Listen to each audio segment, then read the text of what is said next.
Well, I am very honored to have you on, Jane Weintraub. Is that how the correct pronunciation of your last name? That is, yeah, and it's fun to be Okay. here. Yeah. We were just talking before we recorded about, yeah, I notice I feel this specifically around you of feeling like there's so much wisdom and intelligence that can come through your beautiful mind, your mind that like dazzles me when I read your Substack post. But then there's also kind of this like even richer, more nourishing quality that I feel, which is not separate from your ideas and your mind and your writing, but it feels like it's like a more fundamental presence or Hmm. qualitative attunement, or like a deep sort of slow relaxation that I feel. I remember sitting around the porch with you in Maine a couple summers ago Hmm. and just feeling like, yeah, I could just Totally. Just here in hanging out. peace. I don't really need to, nothing really needs to happen. It's Mm. all good. Yeah, same, same. Yeah.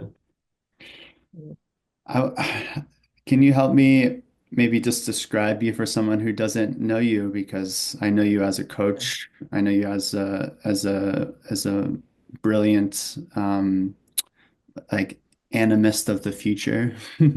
I love that. I know Um, you yeah, as someone who's given a powerful TED Talk. But how would you describe yourself? oh my gosh, that is a great question. So it's like the how I describe myself now. There seems to be like, even though there's no roadmap, a movement towards elder is occurring in my psyche. And so I've been traveling the unknown path of that, looking for way signs. So I would say I'm much more interested these days in my art and the expression of art and what that allows for me. Um, and I hope we get into talking about art for sure. And I have a whole history, right?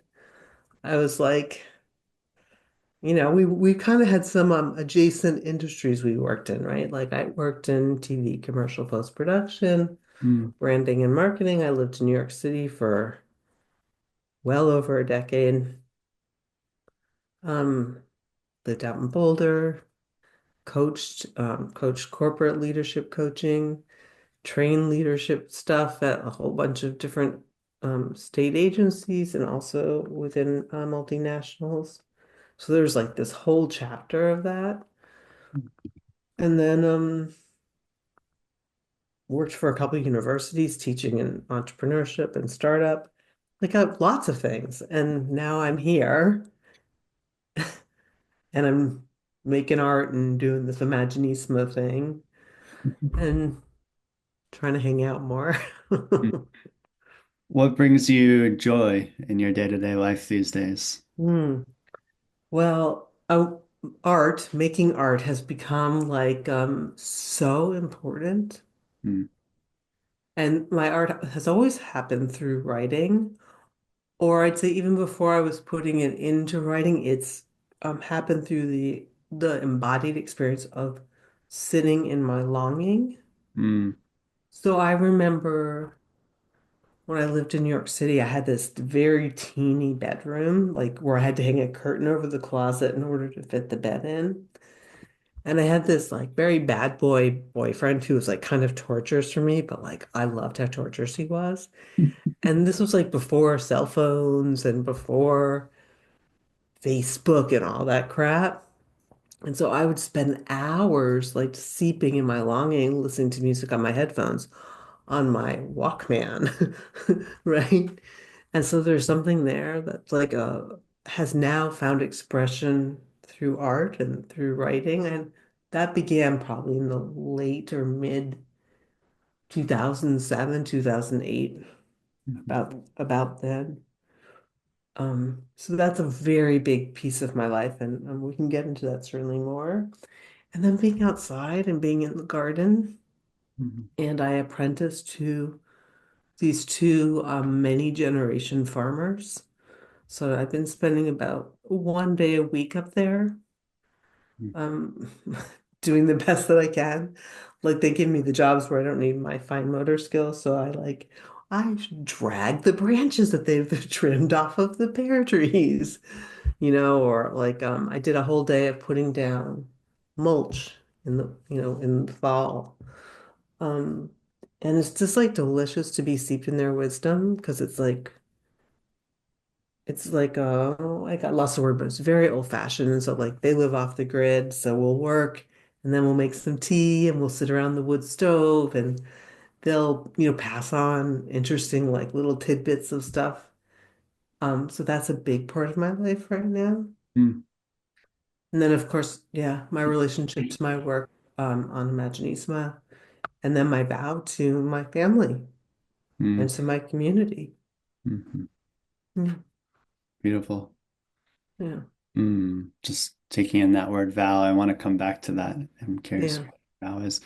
When you talk about working in the garden and the earth, and from this wisdom that is from these gardeners who are maybe living a different lifestyle from many of us, I can feel the life experience of your hands in the soil when I read your Mm, Substack post, which I'll link to in the show notes about AI and about our the birth of a new relationship that I often think of relationships as forms of art. Like in mm, our relational field right now, there's a particular quality of being, there's a particular mm, felt sense that to me is experientially like informing something that wants to be illuminated. And yeah. I think art basically does that. That's like one of the sole intentions of it is to have that longing kind of come forth and reveal a Mm, deeper, fuller, wholer sort of truth that's already there, but also can be more experience when more of our being is sort of allowing ourselves to saturate in it and as it. And I just feel like there's something about gardening, which is just like so like it just the hands in the soil, and I can feel the moisture and like the earthworms and feeling the preciousness of this life that I'm just like tearing up, as weeds or carrots that I'm gonna eat. And yeah, there's something that I guess all the boundaries between these different things of like mm, arts, technology, and gardening and mm. our conversation, they all feel a lot more similar than different right now. It's beautiful. I love the way you described it. The smell of the earth today because of the rain, right? The alignment between all of those things. And so then for me, the curiosity is like, what is the through line, right? Mm, And in part, it's, I think, I'd be curious what you think, like the embodiment of the felt sense, mm, the emotion, the impermanence. Yeah, it's just like, it's so strong.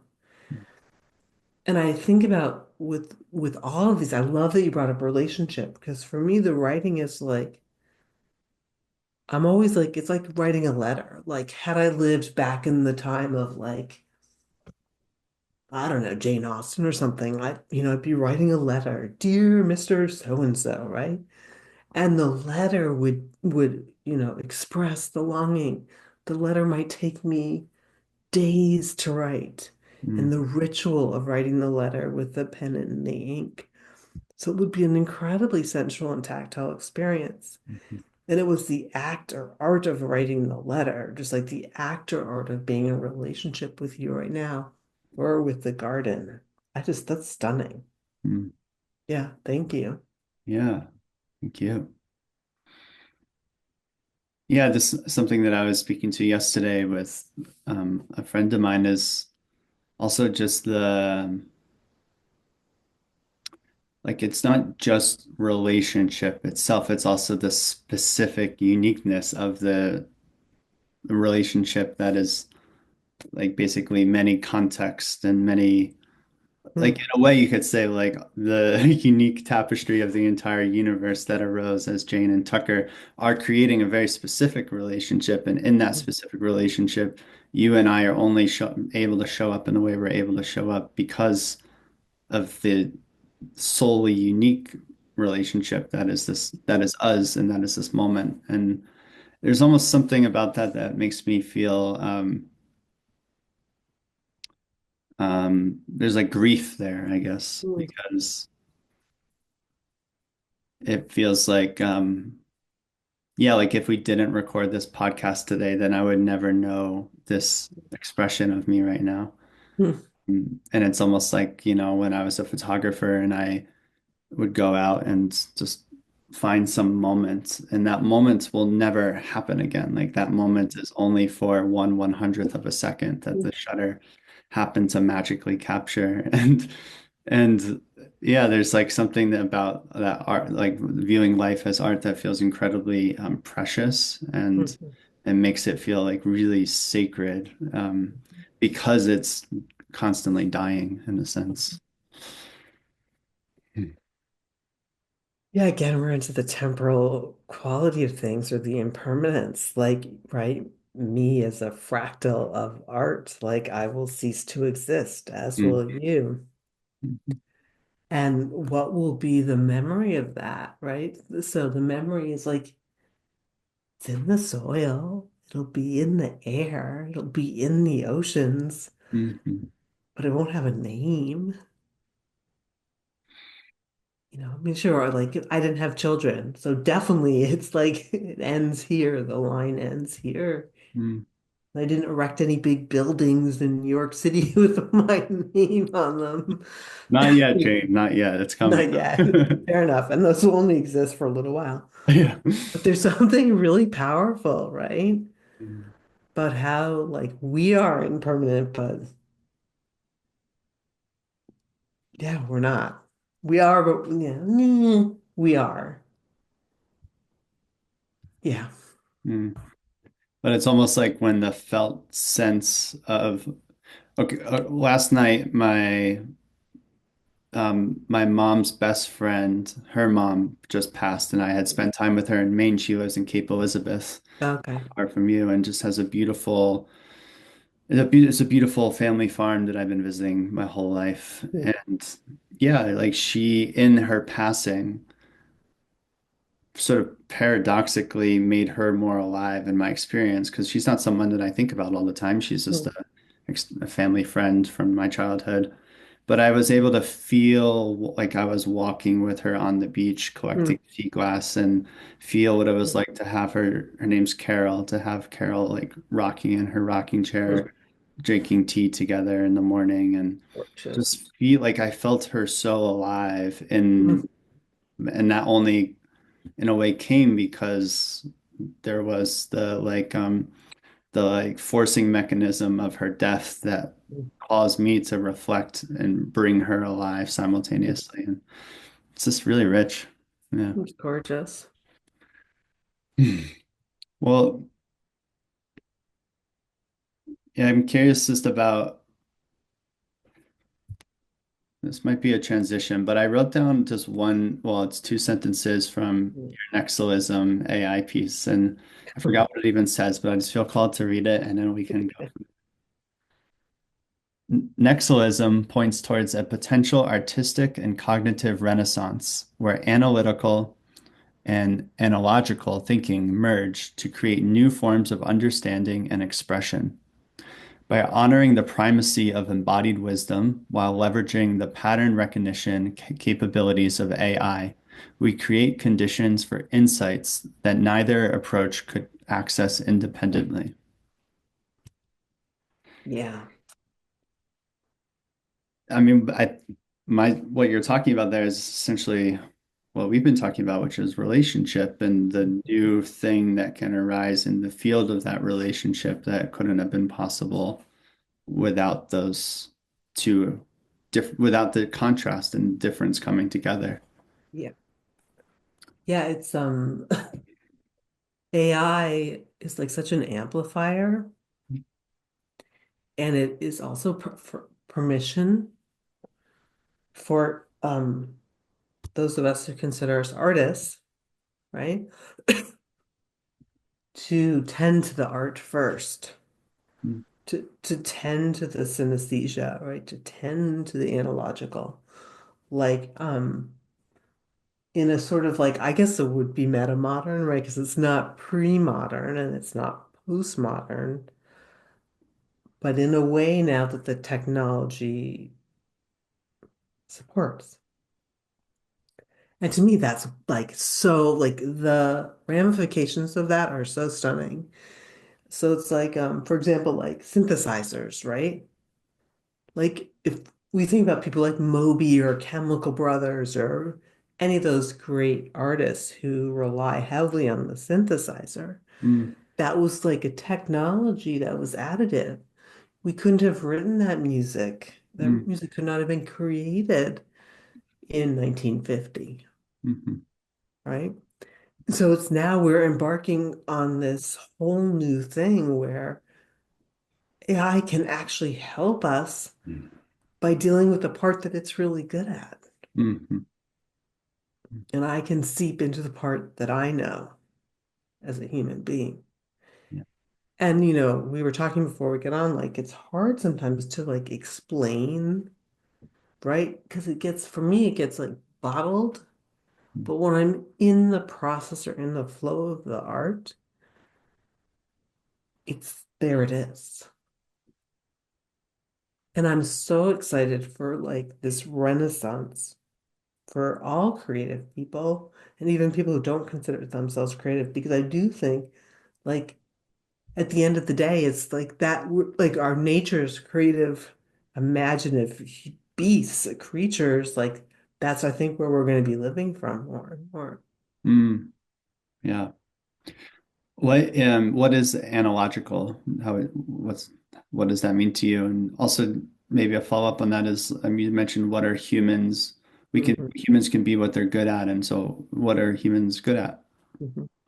Well, I mean, there's some overlap, but like, let's make it really like break it down simply, like left brain, right brain, right? So if the AI is really good at left brain, the human's really good at right brain. Mm, Right? Felt sense, the embodiment of something. The fact that I can say longing to you and describe longing, and it can transmit to you. So the relational field, right? The analogical is not linear in the way that analytical thought is. mhm, It traverses like different paths, right? It's more of a circle than a line, or more of a spiral than a line.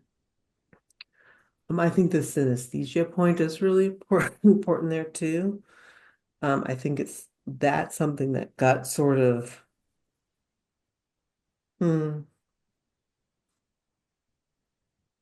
it doesn't take it lost some of its emphasis, right? Because it was showed up pre-modern and now it's coming back in this new way. And the fact that we can actually, when we're in our intuition, when we're in our embodied sense, we have way more range mm, for attention than we've been habitually trained to. mm, We can train ourselves into it. And in some ways, AI can serve as the bridge so we don't have to worry about the part that AI is really good at. And we can spend more time immersing selves in the synesthesia. mm. Yeah. And synesthesia, yeah, do you mind just Sure. expanding into that? I see somebody like swimming through a current, and I'd love to just, I what love is that. that? So it's the idea that like I'm going to use an example. This time of year when the weather is doing what it's supposed to do, behaving, the shades of green are like off the chart, right? And not only is like my eyes saturated with the green, but I feel it in my heart. It feels like an emotion. It has a song to it, and like the song is discordant in some cases, and the song is really resonant in other places. Mm, And sometimes I can feel the green on my skin, mm, right? So it's much more alive mm, than looking at it as like out there as a thing like that is teal green. Mhm. That is lime green, right? I have access now to describing it from the interior and the felt sense of all this whole dance of all these senses. Yeah, so beautiful. You know, there's often I'll hear someone like you speak, and then there'll be sort of a label that's given to that as that's a beautiful form of feminine wisdom. Hmm. And I'm wondering, yeah, to me, it feels like that can be true, and also it can be true to that as a human wisdom. And I kind of hear you speaking to this of like these are human capacities that we all have access to, and we don't need to like can AI paradoxically, or I, yeah, like paradoxically by AI being like the thing that we are so much focused on in our culture, we can like allow it to be that so that we can be more of that, which maybe we've been more disconnected from, but are so inherent to our humanness. Yeah, like for me, the tragic waste of AI is like to use it for like the next money scheme. Mhm. Like, I'm going to tell you the five prompts you need to know in order to make a lot of money. I'm like, oh my gosh, like, talk about taking this like incredible technology and using it for ruin. What a waste. Um, and I also do think it's a human thing. Um, I'm very inspired by this writer, Stephen Bonner. He wrote a book called Plant Intelligence in the Imaginal Realm. I think he wrote it 20 or 30 years ago, maybe. Yeah, and he's an acupuncturist, retired now. He lives in Silver Springs, New Mexico. Mhm. And he did this all analog. And so his book is really a practice of learning to open up the sensory gates Mhm. in an analog way and in an endogenous way. So not seeking out, hallucinogens, but literally just going out and like talking to the tree and not like anthropomorphizing the tree. And the book has been an incredibly inspiring book for me, and I've read it. I've read it many times. Mhm. And so I've practiced it. And then in finding this new companion in AI, I was like, oh, like cool. Now I can go even further. It's like I feel like we're back to the elder thing. I can keep going down that elder path, that Mhm. elder artist path. Mhm. Yeah, in a way that maybe I wouldn't have when I was younger. Yeah. So what does that actually look like? I'm noticing the documentary filmmaker in me is wanting to like be a fly on the wall in your house, and like how do you actually interact with AI, and what is it doing that is shaping your day-to-day experience? So, because of my illness, I don't sleep very well. Um, so I do my writing at night, which I really like because it's sort of like the veils are thinner than, like I like the metaphor of that. And for me, I can feel my way into two things. Again, the embodied heart space or gut space, like the thing that is moving me, like longing or whatever it is. And then I'm also a person, Tucker, and I think you know this, like I like have lots of ideas. And I'm always like trying to synthesize them and I'm always trying to break them and bend them and see outside of the construct Mhm. and not be prescriptive and really like push against status quo, right? Even in the use of words, like I could have used consensus reality, but I won't use that term because that term consensus reality now for me is like nails on a chalkboard Mhm. because of how it's gotten um it's now such a big part of the culture. So I'm listening to words, I'm thinking about my ideas, I'm feeling into them.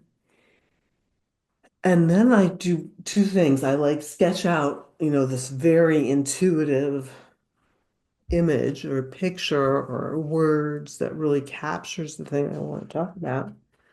And then I invite Claude to the conversation. And I will do a stream of conscience to Claude at the beginning. And Claude will sometimes ask me questions so that he can be more left brain. And so there's like a generation of lots of left brain stuff. Mhm. And then I take that information and I start working and crafting and again, making sure I'm embellishing it and adding in more of the embodied felt sense. Like that it's that I'm I call it tickling, like that I'm tickling or transmitting what I'm actually trying to evoke. Mhm. And for me, before using AI to help me with that, it would be in my body. And then I would go to talk and I'd be talking from the stream of conscious, like I'm doing now and layering in. Mhm. And so there's like something else that's possible as an art Mhm. form now. Yeah. So that's how I've been using it. I know a lot people use it in fascinating ways. I know a lot of people who use it as a therapeutic tool. Mhm. I don't know if you've tried that. That I haven't tried that, but people think it's very powerful. And for me, it's always about a partner in getting my ideas that are stuck because I don't do the left brain thing very well, like moving them so that I can actually concentrate on the right brain stuff. Mhm. Again, simplification of hemispheres. Yeah. Yeah. Yeah, beautiful. I was just having the experience of when your hands are moving all around for those who are just listening in audio, and there was like this really embodied tickling that you were just offering. Yeah, I was noticing the feeling of you being like a composer of a symphony and yeah, there is a musicality in the way that you speak, but also in the way that I see you kind of working with these different technologies, these different hemispheres of the brain, these different dimensions of reality. And there is something where it's like the multidimensional composer that is actively like receiving and creating with reality itself, which can look like art as we conventionally call it, but it could also be just the art of the whole process itself. It just feels, yeah, it feels really resonant, and it also feels very, yeah, metamodern. I want to bring that term back in. I was thinking of Jacob Collier as well. He just kind of popped in. Do you know Jacob? I don't know. He's this, what would you call him? Like a, what's the word for the young person who's a total genius? Oh, protege? Yeah, he's like a wild protege of music, but he has this very metamodern sensibility to me where Hmm. he's kind of able to go meta on what's happening while it's happening as part of the art itself and as part of the storytelling is becoming aware of the story and using that awareness to help shape the story itself in order to bring more depth and more layers of beauty. And Hmm. yeah, there's just something in how I'm experiencing you that feels like, yeah, I think that's why I said you're an animist of the future earlier, because I feel it feels like something that this will be commonplace or more I think commonplace so. in the village in the future, and that this way of being will sort of be what is transmitted in schools and our rites of passage and being in the lands on vision quests, for example, and like having that deep immersion, but also just living day to day more immersed in nature as well, and that like the way that Jane is Mhm. now is also a beacon, I would say, for Hmm. the becoming of our human species.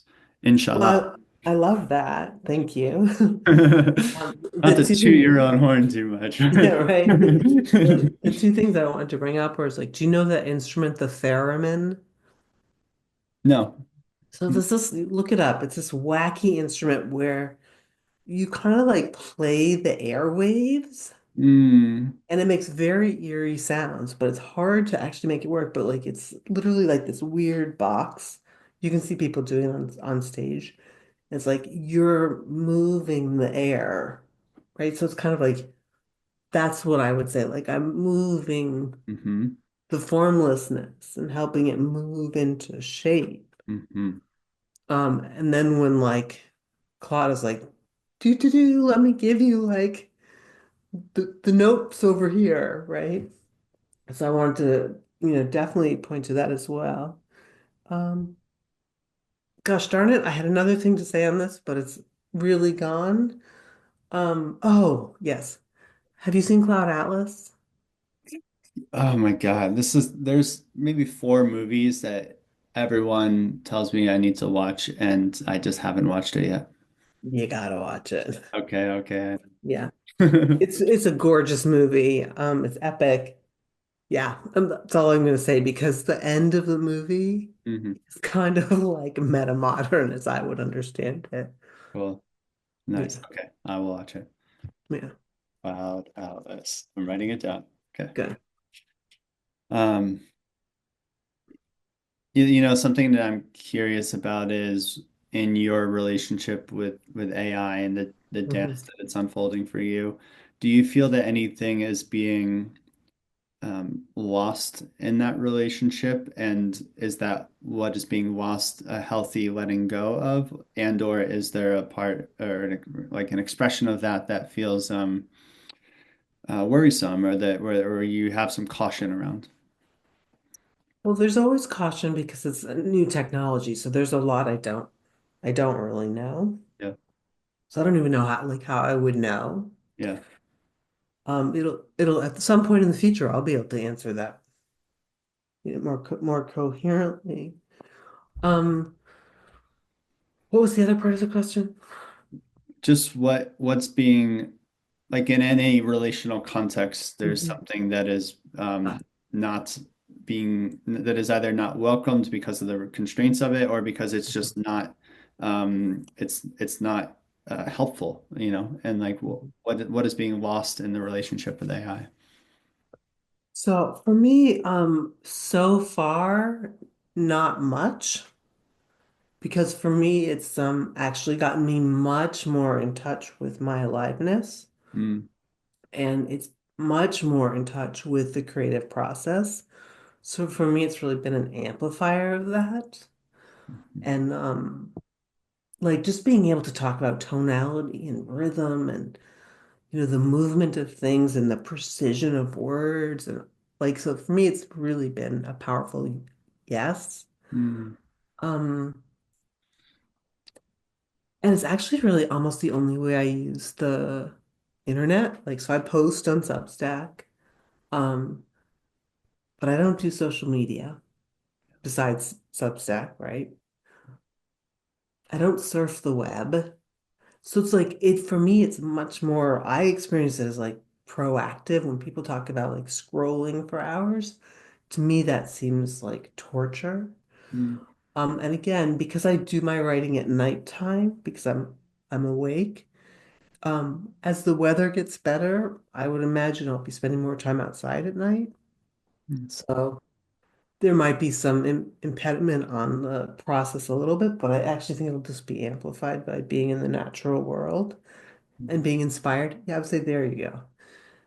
Claude does not inspire me, right? I bring my inspiration mm, to the relationship. Claude does not inspire me. mhm. Yeah. So it's that's the big thing. Yeah. Whereas like being with you is inspirational. You inspire me. Yeah. Thank you. Yeah, I feel that. Yeah. Yeah. Mm. So, mm, there's two questions. Mhm. Just,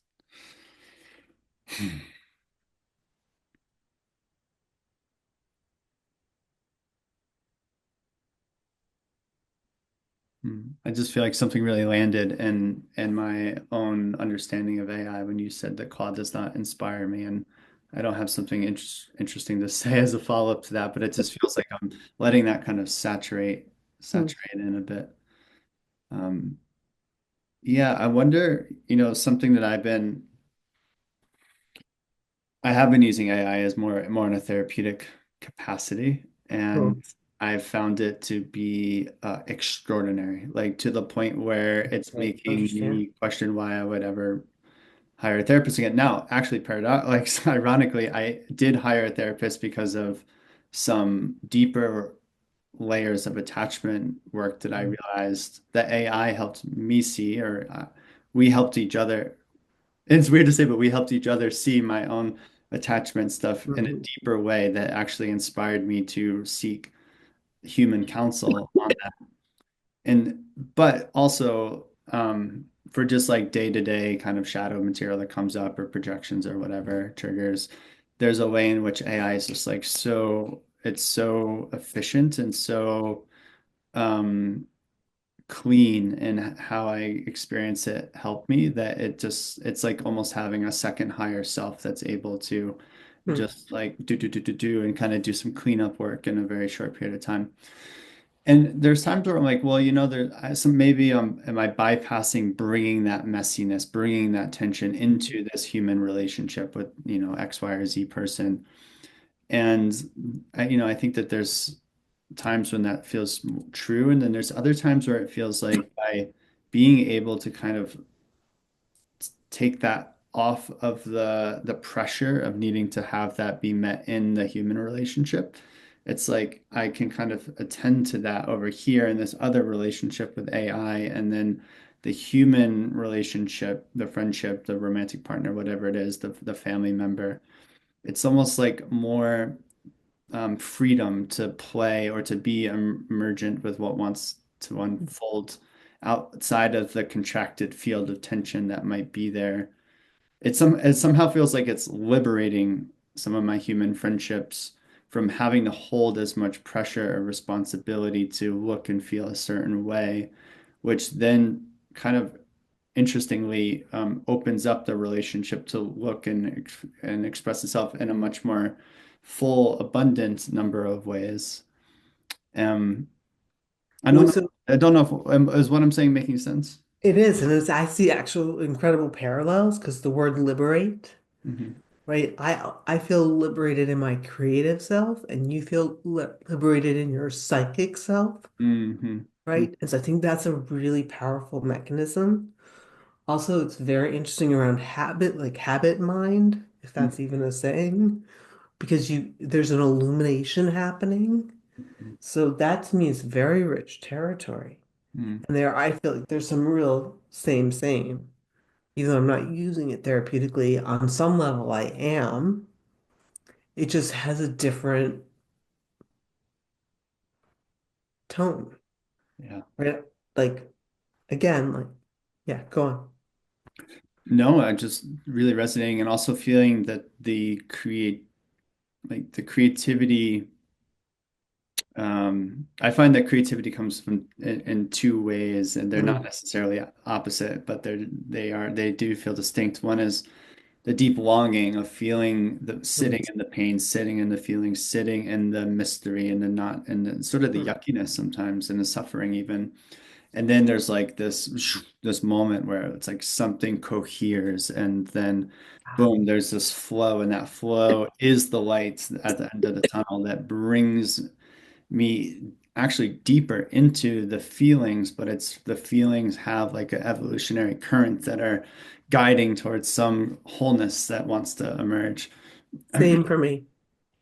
And then another way is like right now where I don't feel that I'm not longing for anything in this moment. I'm not suffering for any, there's no I'm just feeling like an abundant overflowing cup of joy and gratitude for you and appreciation and like kind of a tickled nourishment from the conversation. And that also is like supercharging kind of a creativity. And so I guess what I'm saying is if me being in relationship with, say, a friend, and there's a kind of a contracted state, and but say that friend isn't available to go into the depth of that with me because of whatever. Mhm. If I'm able to kind of liberate that material with AI, then the creative channel between my friend and I can actually be a lot more expressive in some way. And that can create more intimacy and more beauty and more play and more devotion and et cetera, et cetera. Yeah, that has me excited because again, it's really interesting. It has like I'm thinking about the modes we have or the mechanisms we have for relating. And to take us back to the beginning, I was talking about like writing a letter, like that process of like all that emotion that might reveal itself in a letter. But there's a human scale of time for the letter to get written, for the letter to get sent, for the letter to be received, for the letter to be responded to and sent back. Whereas like if you're having a moment with someone, I'm not saying you do this, Tucker, but one can jump onto like text messaging and be like, "Nyeh, nyeh, nyeh, nyeh, nyeh, nyeh, nyeh, nyeh, nyeh." I And that's just definitely know not that. Yeah. fair enough. That's not human scale. Yeah. Yeah, so I think that's really interesting. It's like it's not like actually this is really interesting. My friend said this to me about how he uses Claude. He actually uses ChatGPT more, but he said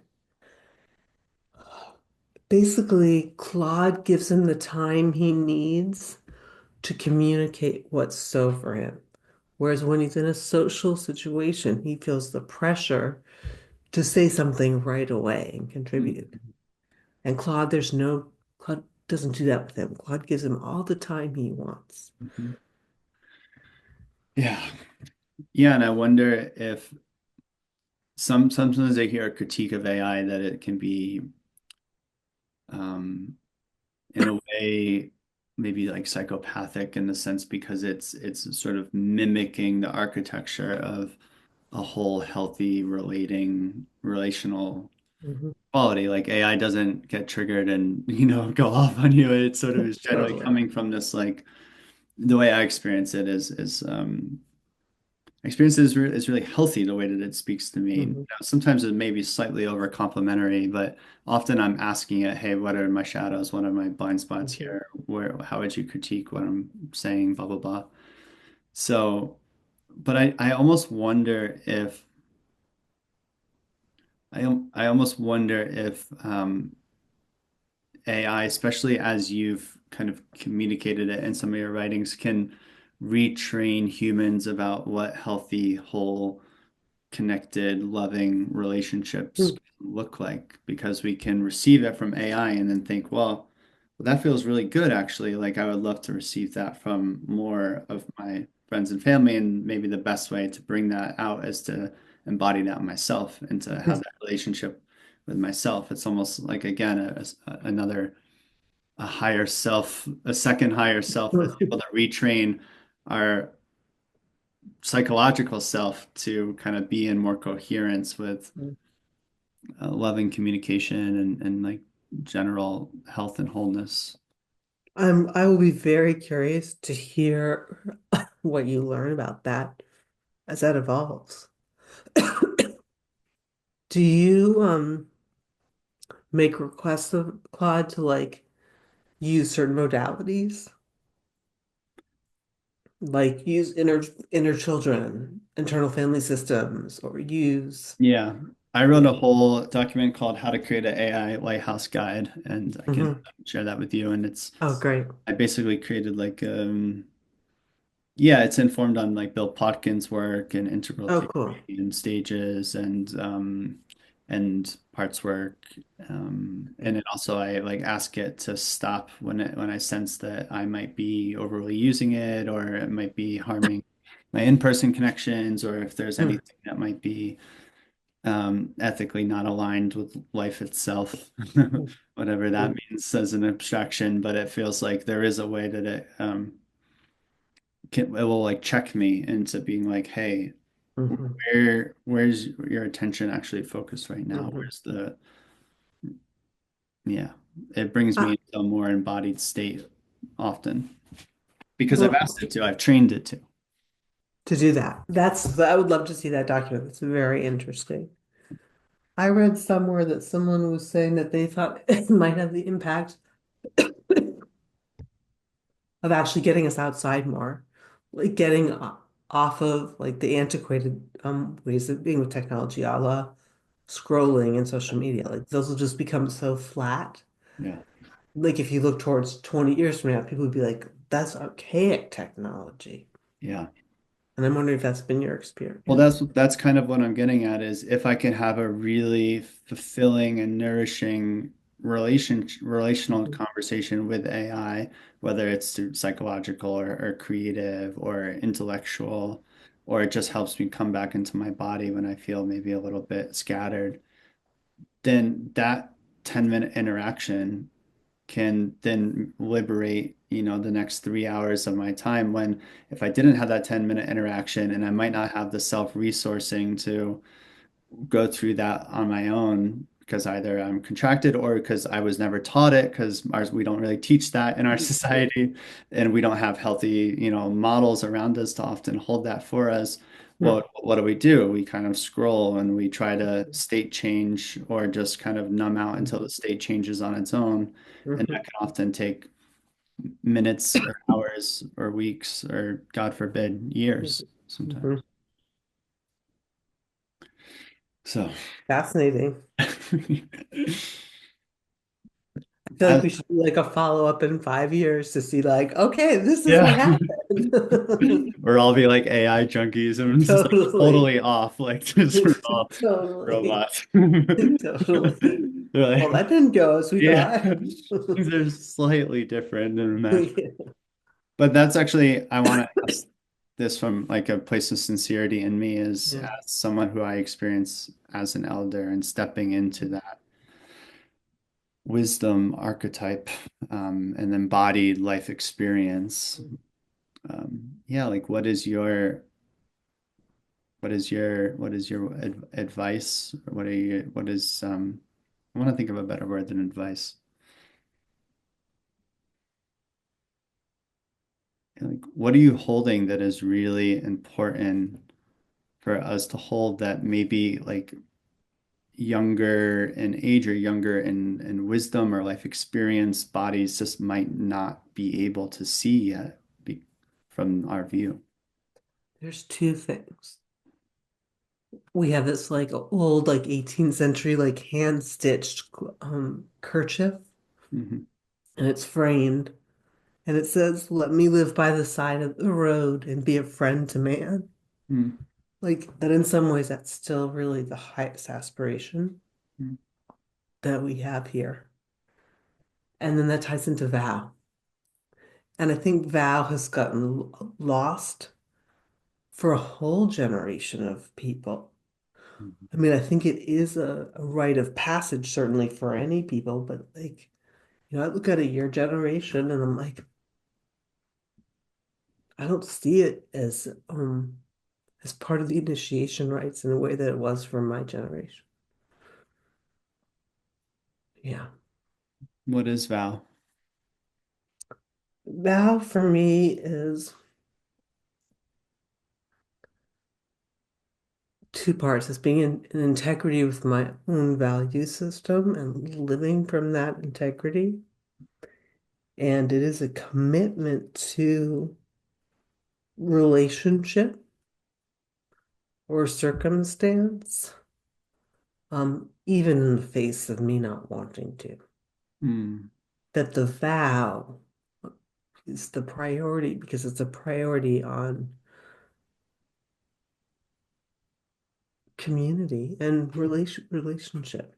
mm, And that like I will do things like we have this wonderful neighbor who's, baby boomer.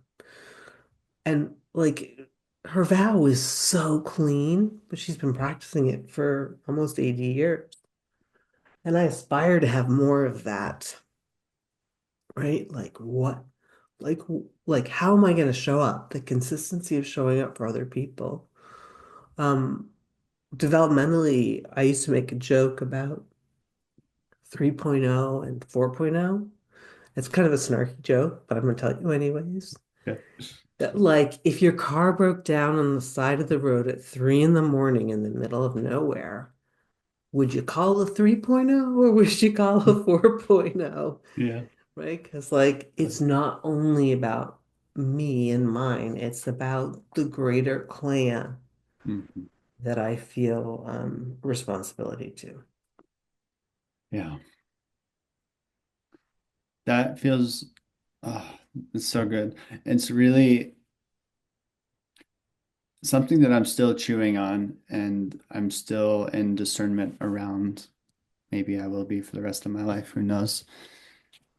Is when we talk about resonance, like you write about the word resonance a lot Mhm. as a human superpower. And, I Yeah, really resonate with that. And a way that I've seen some of my friends and people in my community, and I'm sure that I've done this myself, I can almost, guarantee that, is sort of this thing of like, well, it doesn't feel resonant for me to do this thing, or that's not my true, it doesn't feel true for me, or something like this. And the words feel good, but the quality of it feels like it's the flip side of narcissism in a way. And I agree. there's a way in which I'm wondering, like when we're just following our individual resonance, and like that's our sole sort of indicator for what to do and when to show up and when to not show up in relationship or in a collaborative project or whatever. There's something in me that, just probably some of my own shadow material, but like wants to put some dynamite in that whole kind of construct and kind of Mhm. blow it up, and then try to, maybe a simpler way to say it is that, like, I often feel that there's things that I do in life that don't feel like resonant on an individual body, human personality level, but it feels right Totally. on like an existential sort of life force level that is way beyond the Mm. borders of my being.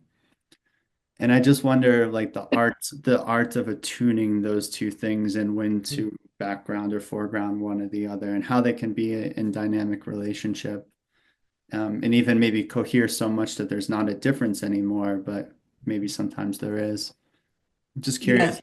about that. Yeah. So for me, I think it's a lonely life if we're not in vow, Mm, something bigger than ourselves. And I also think that like if we are in vow, the resonance will happen. mm, And it'll be surprising and weird. yeah. It's like those commitments end up being incredibly nourishing. Mm, Yeah. yeah. Yeah. Yeah. Yeah. Mm. It's something that feels important for me, whether it's at a gathering or a village kind of architectural, and like the architecture of our subtle society as well as our concrete world, and is like, how do we design life and systems of life that can help, um, it's like, we prioritize the vow, we prioritize creating an ecosystem or ecosystems that, liberate people into their deepest vow, which might paradoxically involve some creating constraints or creating, like structures that might feel like they're bringing in more traditional values or aspects of life that we have kind of like left behind in this world of like ultimate freedom to kind of do and explore and be anyone. And yeah, are there like, deeper vows that we can, both hold as, um, not fundamentally who we are, but also, the core of what we are, like, marrying ourselves to for the love of what we fundamentally are. Yeah, I love that. It's like I think constraints are super important. I mean, like I think it is all about the love, right? It's like when I go to the farm and hang out on Friday and do my work. Like this past Friday when I was there, I got a little jar of like sourdough starter for my bread and a little bit of a lesson on how to make it. Mm, right? So there was like this really beautiful reciprocity in the relationship, like 'cause I was helping, but she wasn't like, I'm going to give you something. It's just like, oh, you should have some of this. So there's like a thoughtfulness mm, where I think we're taking other people into consideration way more than we do now. We take them into consideration now, perhaps in a way we're like, what do they think of me? mm, But actually, like, how can I contribute right now as mm. an act of or demonstration of love? Yeah, And I think they're very simple things. yeah. I mean, and it's taken me a freaking lifetime to get here. I mean, my goodness, I lived in New York City. It's like go, go, Jane, Jane, right? I just think it's very simple. And that I feel like it's been lost. And that breaks my heart that I think that's been lost. And I'm hopeful it'll come back into style. Mm, However, it has to come back because it's so much more nourishing. yeah. It ties into your whole thing about friendship, that piece you wrote about friendship. Say more. How so? Well, it's hard. I mean, when friendships are like, I mean, and I'm guilty of the same thing, but it's like when friendships are like an hour conversation on Zoom where you haven't ended it because I have something afterwards or I have something before. Like what happens to the possibility for the unknown to show up, Mm, for the love to show up? It becomes much more like reporting, right? It's it can get very draining. mm, The question could be like, what are we building in the conversation, mm, right? With the friend, right? It could be like, maybe I need less friends, quote unquote. Maybe there's a way in which they're part of a social circle I'm part of. This is my own exploration. And like I live in a community of people, and I don't have to be, actually, this is where AI comes in again for me. I don't have to be best friends with my neighbor, but I adore her. Like we have our Scrabble game tonight, our weekly mm. Scrabble game. She's actually changed her strategy lately, so she's been whooping my ass. So I'm not so happy about that. But anyway, regardless, like Maybe that AI is is training her. exactly, I think that's what it is. She can't even use her phone, but yeah. So it's like that. So yeah, with the AI piece, it's like if AI can be like so like you were saying with the therapeutic piece, like the way I tell my like write my love letter or Mhm, write the story of my longing. mhm, That means I'm freed up to not have to have those kind of conversations with every important person in my life. mhm. And we can be like making bread or clearing the land or watching a silly movie or Yeah. yeah, it changes the whole tonality, I think. Mm, yeah. Yeah. Yeah.